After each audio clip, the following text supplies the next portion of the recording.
Olá, gente. Eu estou participando da maratona MLI do Vitor Almeida. Se você não sabe do que se trata essa maratona, se você nunca ouviu falar, eu vou deixar linkado aqui nos comentários sobre essa maratona. E um dos livros que eu escolhi para ler na maratona foi esse livro aqui, Doce Perdão, que tinha que ser um livro de capa azul. E eu vim fazer uma resenha sobre esse livro, falar um pouquinho dele. Porque esse livro aqui, bom, gente, antes de falar do livro, eu queria pedir para você se inscrever aqui no meu canal, curtir o vídeo se você gostou, ok? Porque vai me ajudar muito na divulgação. Bom, esse livro aqui, o Doce Perdão, ele é um livro que fala sobre perdão, né? Como o próprio nome diz. E é tão difícil falar de perdão porque é muito raro, né, você conhecer alguém que não necessite perdoar alguém ou mesmo ser perdoado. Isso acontece com todos nós, né? Porque nós, durante a nossa vida, a gente se relaciona muito com pessoas e quando você se relaciona com pessoas, isso se diz respeito a sentimentos envolvidos, né? Então, a gente acaba muitas vezes ou magoando alguém ou sendo magoado.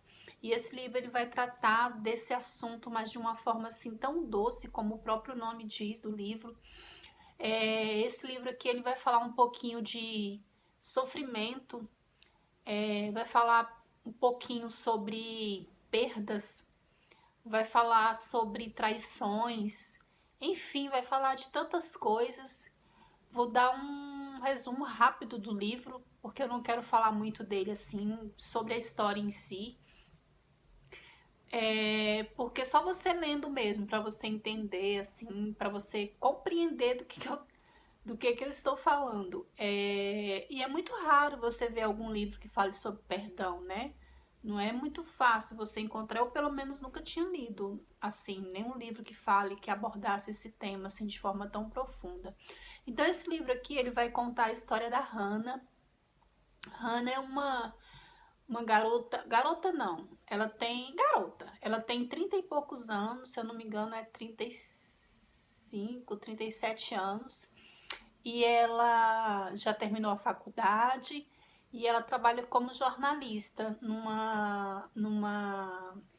na televisão, né? Na verdade, ela é apresentadora de um programa. E aí ela recebe uma pedra, né? O que é essa pedra? Essa pedra ela recebe de uma amiga dela que ela teve lá no tempo da faculdade.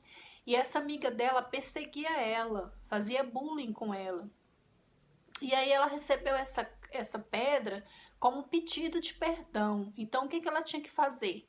Se ela perdoasse essa amiga dela, ela tinha que devolver essa pedra para a amiga, mandar pelo correio. E se ela não perdoasse, ela não devolveria a pedra. E se ela perdoasse, ela deveria também fazer o mesmo com outra pessoa, ou seja, mandar uma pedra para alguma pessoa. E aí é que desenvolve a história, porque ela tem, né, ela começa a pensar quais são as pessoas que ela precisa perdoar. E aí uma das pessoas que ela precisa perdoar é a sua própria mãe, porque na concepção dela, a mãe dela abandonou ela no momento em que ela mais precisava, abandonou ela e ela teve que viver com o pai e foi sustentada pelo pai, o pai que cuidou dela durante todo o tempo. Então ela tinha essa mágoa com relação à mãe dela. Então a primeira pessoa que ela precisava perdoar era a mãe dela. Só que ao perdoar, ao ter que liberar esse perdão para a mãe dela e mandar essa pedra para a mãe dela, ela vai começar a reviver situações que aconteceram com ela lá no passado. E ela vai descobrir que nessa história não era a mãe dela que era errada, ou só a mãe dela que era errada, que ela também teve uma grande parcela de culpa na história toda, e o pai dela, enfim. E é muito interessante esse livro, porque esse livro ele vai falar sobre a situação do perdão, não somente dela com a mãe, mas de outras pessoas que acabam participando da história, né? Outras pessoas que acabam também tendo que ministrar o perdão a alguém ou serem ministradas. Então é muito interessante essa história. Tem um pouco de romance, sim, o livro, mas não é o tema central. O tema central realmente é o perdão. Ele é um livro diferente de tudo que eu li. E se eu fosse você, eu li esse livro. Eu super indico ele. Eu coloco ele como 5 estrelas, sim, pelo tema em si, porque não é um tema fácil de você lidar. Durante vários momentos assim do livro, eu me identifiquei com outras situações que eu passei, né, durante a minha vida. E é muito interessante esse livro. Gente, leiam, por favor, leiam esse livro. Ele é da Lori, né? Lori Spillman. E ela tem outro livro escrito que é A Lista de Brent, que dizem que A Lista de Brent também é um livro maravilhoso, só que eu não li ainda A Lista de Brent, eu pretendo ler em breve. Então, eu queria indicar esse livro para vocês, tá bom? Então, se você gostou, curte aí o vídeo, ok? Tchau, tchau!